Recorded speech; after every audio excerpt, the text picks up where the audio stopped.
What a week it's been, from Helldivers fiasco and Sony not knowing which way to turn, seeking help from all directions, Microsoft coming in with that "I've got you fam, let's do this," and well, the shitstorm that today stirred up is pretty damn special, with them closing down technically 3 studios. Well, they've closed down 4, but one of them was absorbed with no layoffs. The other one had potentially half of their staff saved, whereas the other 2, including Ninja Theory, were shut down. But it seems the community was not pleased, and they took their anger out, it seems, on Phil Spencer's camp over at Fallout 76. They literally nuked it out of displeasure. So when Phil Spencer turns up to his camp, he's gonna find it's not got a lot going on there. But you know, from that situation to Unleashed again trying to bet me again, this time I obviously didn't engage in this bet because I, unlike him, do not want to see another studio shut down. But this is the way that, you know, I'm seeing a lot of PlayStation fans going. This is actually quite disrespectful and quite insensitive. The fact that you would actually turn around and actually put a bet like this really says how much of a, you know, weird person you are. But I never thought I'd see Nick turning around and wanting Xbox to succeed so Sony can stop doing their scummy practices and you know, anti-consumer ways by wanting Xbox to succeed and actually compete. He says here that he may troll about and everything, but he does want a good Xbox, because at the end of the day, that stops Sony and their anti-consumer ways, because at that point, when there's competition, there's choice. So when you've got Nick here also championing for change for Xbox, you know it's been a really, really odd week. But it seems to have gotten from weird to weird. Now, obviously here we have this one over here, and Green Man Gaming is basically saying that they are refunding any person that buys Ghost of Tsushima Director's Cut in one of those 177 countries that do not support PSN. They are outright, you know, refunding people their money and giving it back. And as you can see, Pirate Nation here, Ghost of Tsushima is no longer available in countries without PSN and is being removed from the stores in those regions, even if you just want to play single player. Now, I don't know if this is 100% true.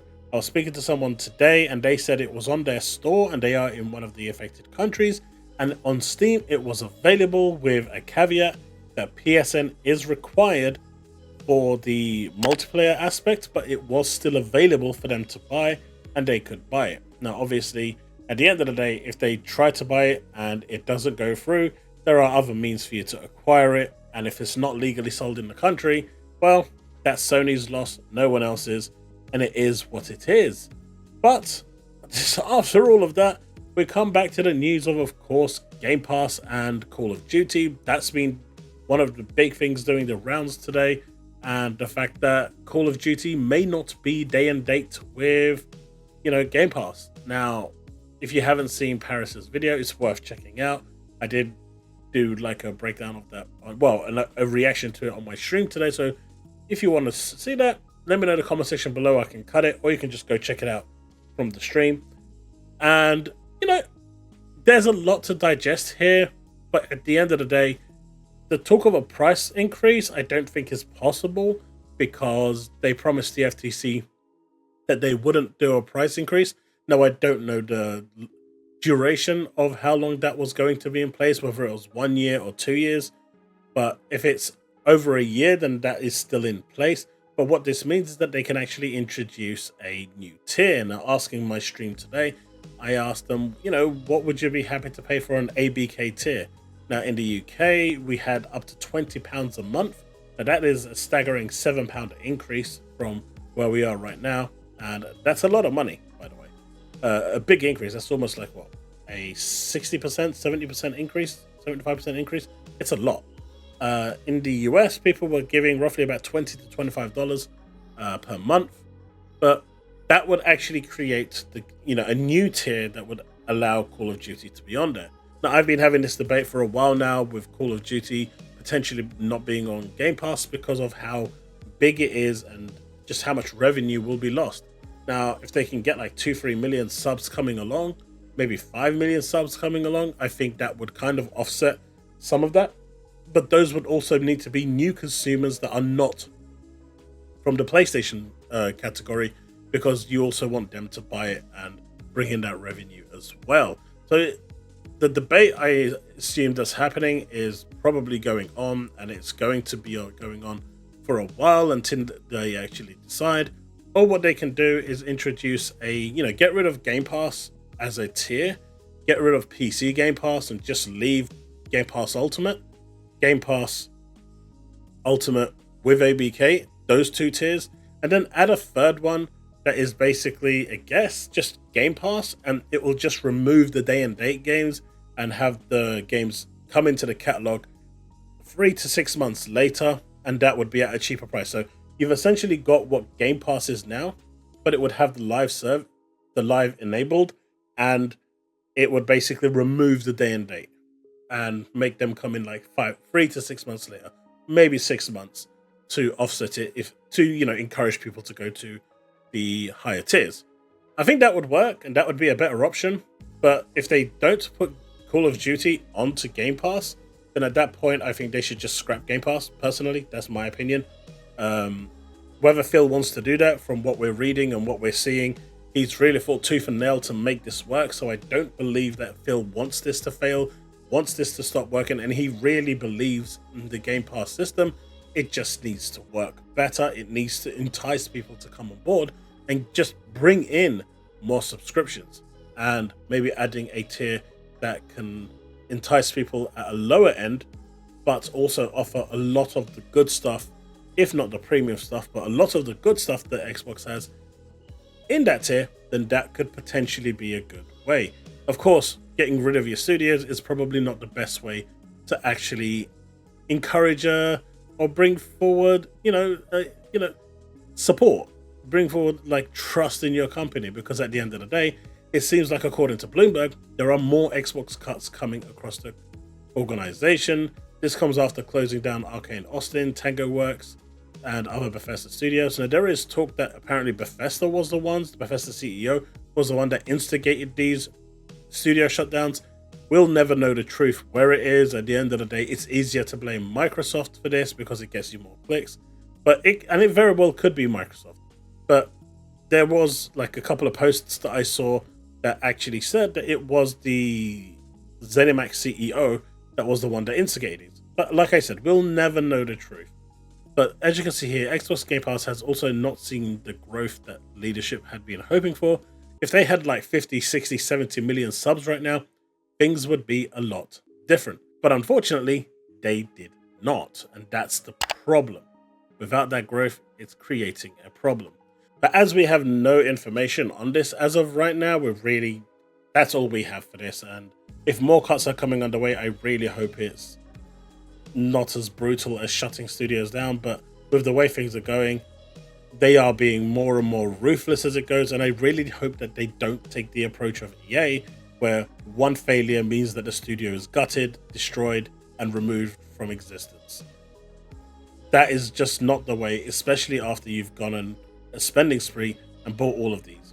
If you didn't plan for this, or didn't plan for any hiccups, these studios shouldn't be the ones paying the price for that. Put them up for sale. Put them up, give them a choice to go elsewhere or be acquired by someone else.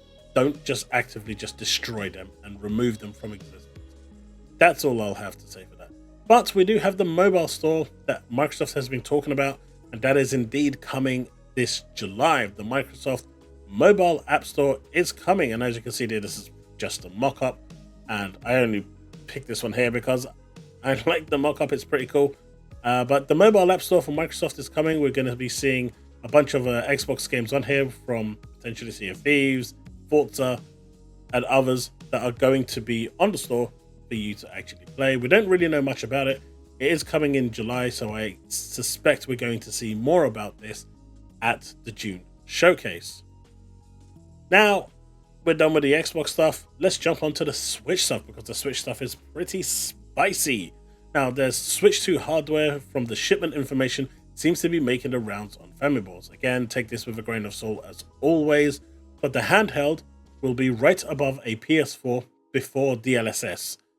In a docked situation, it will be between the PS4 Pro and the Xbox Series S before DLSS, with more modern hardware than the former. So it'll have more modern hardware than the Pro, and I guess with DLSS, it can technically push ahead of the Series S. That's pretty impressive for what they're gonna do with this. The RAM is slower than the PS5 and the Xbox Series XS, but more capacity. It's got more capacity than the Xbox Series S. Should have around 10.5 to 11 gigabyte of RAM available to games.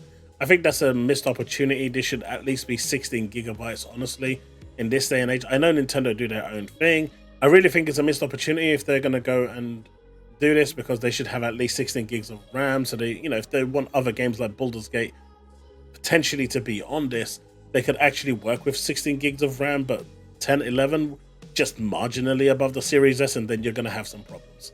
Storage, it says UFS 3.1's max speeds should be a hair under Series X and S's 2.1 gigabytes, so that's actually pretty cool. Still stay skeptical, of course, until Nintendo makes it official, but this is actually pretty damn powerful. 1080p 60 FPS should actually be possible, and that's pretty good.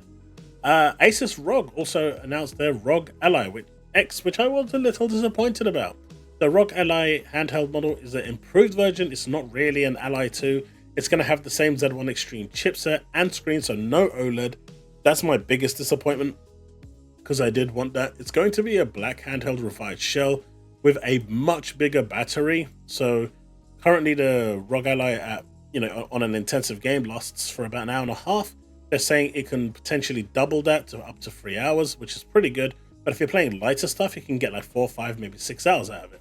It's going to be slightly heavier due to the larger battery, with revised grips, slight tunings to the D-pad, joysticks, triggers. Asus says Ally X should now have more than its current 16 gig of RAM, so we're looking 32 gigs of RAM. So that's going to be amazing, because it is running Windows, and the more RAM, the better. It's going to have a longer M.2 2280 SSD slot, so that's actually good, because you can just buy an aftermarket standard one and fit that in yourself. Be more repairable, redesigned joystick modules that are interchangeable, great.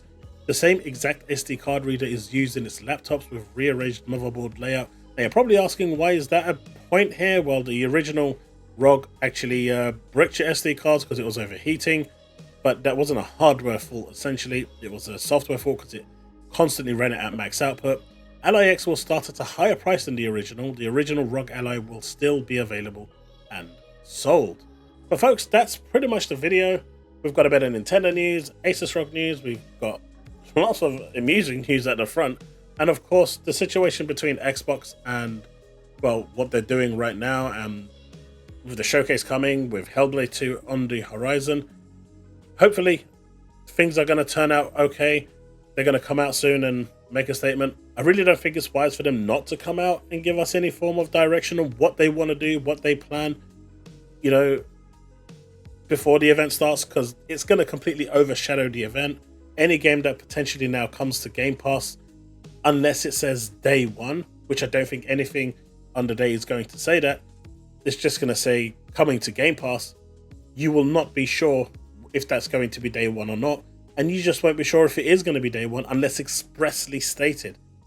And at that point, it starts to create confusion. So hopefully they'll come out and tell us exactly what it is that they want to do. So hopefully with that knowledge, then we'll understand where Call of Duty stands. We'll maybe get some information on the back compat catalog for Activision, which we're still waiting for. And hopefully the news of the studios shutting down were over-exaggerated or just fake. I'm hoping they're fake, because no one wants studios to shut down. But hey, if you're still upset, you can always go and nuke Phil's campaign in Fallout 76, because that's how people are taking their pain and frustration out on people. Alright folks, that's the end of the video. Thanks so much for watching, and I'll see you in the next one.